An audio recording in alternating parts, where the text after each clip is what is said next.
Lando Norris just beat Oscar Piastri in the Hungarian Grand Prix to go into F1's summer break, trimming the points gap between them to just 9. But Jon Noble, did Norris earn this victory, or was it one that McLaren inadvertently took away from Piastri? Because Norris was the trailing McLaren in the first half of the race and won because of a switch to a one-stop strategy that Piastri never really had the chance to go to. So how did this happen, and was it fair? This is a fantastic dynamic today. This was a race won by strategy. It was the one-stop v the two-stop. But bizarrely, the one-stop only opened up because Lando had, not got away well. He was stuck down in fourth place.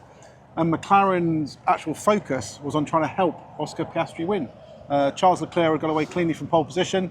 Oscar started falling away. So very early on, lap 18, they went for the undercut, thinking, let's try and get Oscar ahead of Leclerc. It didn't happen. Charles pitted a lap later, kept the lead. Then Lando had some free air. George Russell had pitted. And at the time, we heard the team radio saying it's going to be -5 laps on the stop. So it seemed that Lando's tyre was in trouble. But actually, the pace was semi-decent. He extended. The one stop was offered. And it actually proved to be, in the end, the winning strategy. Yeah, McLaren didn't intend to put Norris on the one stop when they extended. Went in thinking that not only was the two stop the optimal strategy, but it was the dominant strategy. But as they saw Norris's pace as that stint unfolded, they realised it was becoming possible. So they basically did it because Lando was doing a good job. So take nothing away from Norris when we say that this is one that could have the Piastri was effectively denied by the strategy change. Norris did make it work.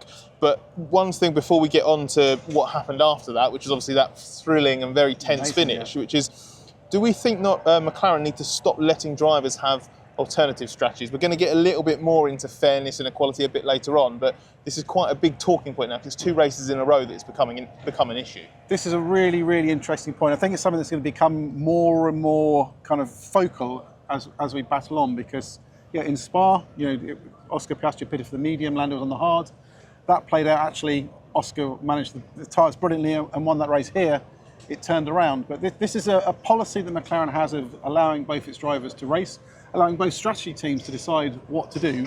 But you end up in scenarios like today where one of them is going to be on the winning strategy, one's going to be on the losing strategy. And it's a very, very different approach, if you remember how Mercedes treated it.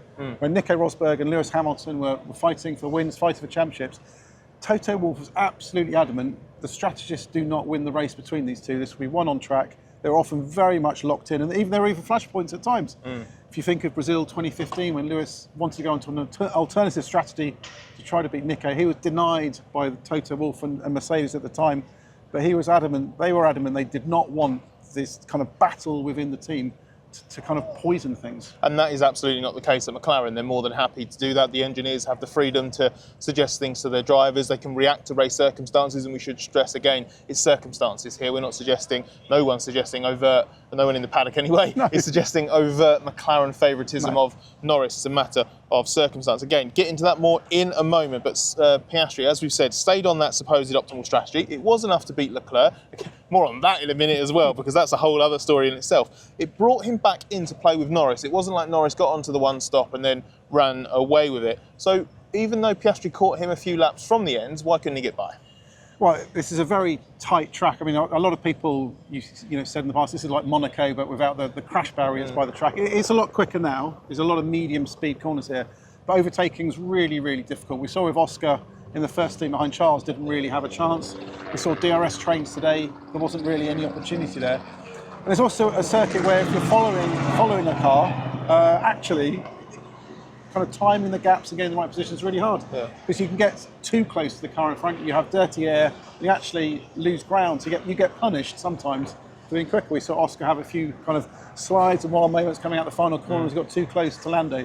I think he was trying to kind of judge the distance he needed to be to get into kind of have that kind of dive lunge into turn one, and it came very close to pulling it off, but also came very close to getting it wrong. Yeah, the move that came close is the move that was the most dramatic, with the big lock up on the inside. That came because that wasn't on the very last lap. It wasn't his final chance, but that was the closest he'd been off the final corner. He was about 6 tenths behind off the final corner, and he thought, I don't know if I'm going to get closer than this. There's half a chance here. I've got to take it.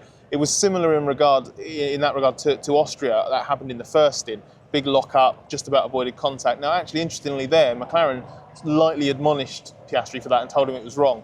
There was a bit of a polite reminder over the radio, basically reminded how they go racing, but I noticed that I was in Andrea Stella's media session and he wasn't quite as keen to say that Piastri shouldn't have tried that. So that might reflect a little bit on the fact that McLaren knew that Piastri was in a suboptimal position, not of his own making, and therefore was trying to recover from that. So let's get back into Piastri and that strategic call by McLaren, because this was the place a year ago that McLaren forced Norris to give the lead and the win back to Piastri after different strategic decisions by McLaren swapped the cars inadvertently.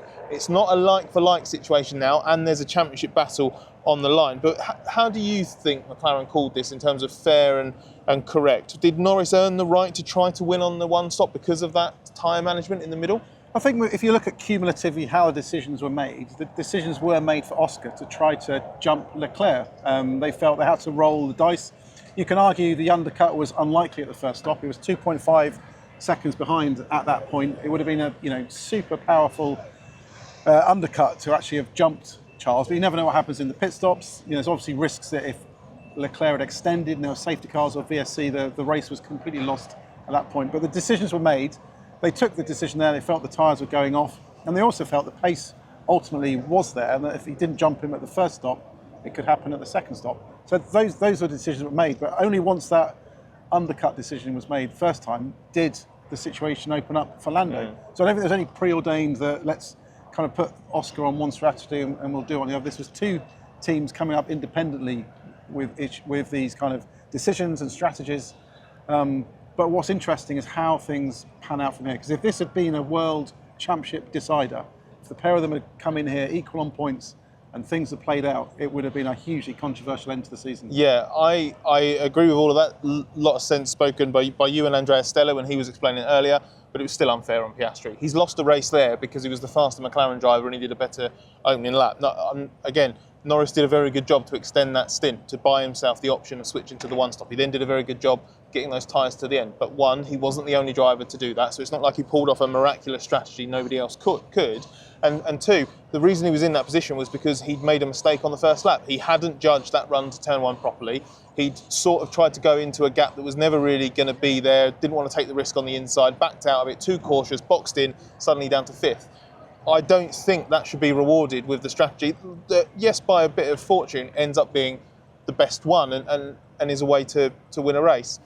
I'm not necessarily advocating that they should have swapped them back. I think that would have been a much more overt intervention, and it's different to last year because there is this title fight going on. But I feel for Piastri, and it's complicated for McLaren, and how they handle it from this point onward is going to be very interesting. I have no indication at all from the team that there's. Stella basically said outright tonight they're not going to go to just not letting them pick alternate strategies. But we're at risk of this becoming a championship that does end up being decided by the car that's maybe not done the best job and is therefore second on the road, being able to roll the dice in a way that the lead car can't. And Piastri actually talked about that a bit today, didn't he? Yeah, I think this is the problem, that if you leave complete freedom between two teams and the second driver's lost the race, because Lando in P4 stuck behind George Russell, he wasn't going to come back on the same strategy to Oscar. There was no chance of doing it, and there was no downside that Fernando Alonso had fallen away behind him. The gap was going to open up.